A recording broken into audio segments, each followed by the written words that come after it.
finance that we need to implement our climate actions, the procedures for accessing this finance is very rigorous for small island developing states because of our size, because of our economies of scale.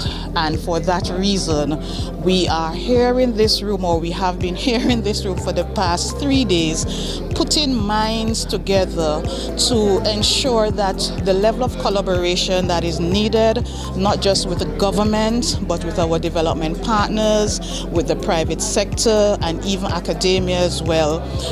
We come together to understand exactly what our issues are, what the challenges are, what the barriers are, and what our specific needs are collectively as a region.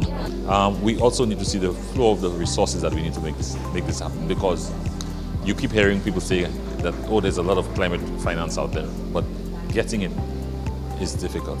Accessing it, you have to go through all kind of conditionalities. Some of our countries, although they're classified as developing countries, they've been graduated, so they're no longer eligible for certain types of development financing and so on. And it's a problem that we didn't create, but yet we have to deal with the consequences of it. So, we need the support. All the pledges we made have been conditional on the necessary support being provided. So that has to flow a lot more easily.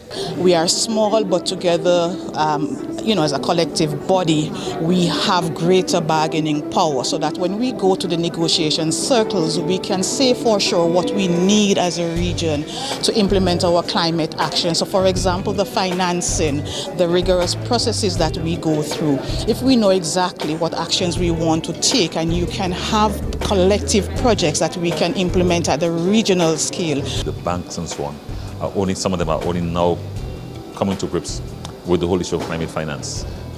Over the last few years, you've seen that happening. But there's a need to standardize the language, the procedures, and so on, to simplify them.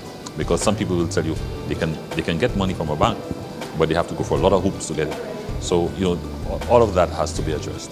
The benefit of having the OECS grouping, for instance, is an opportunity for us to leverage our experiences where we have opportunities to share in terms of technical expertise, for us to learn from each other, and for us to get holistic approaches, integrative approaches that will not just address, for instance, energy, but will take on energy, education, health, transportation, collectively towards your desired goals within all those sectors.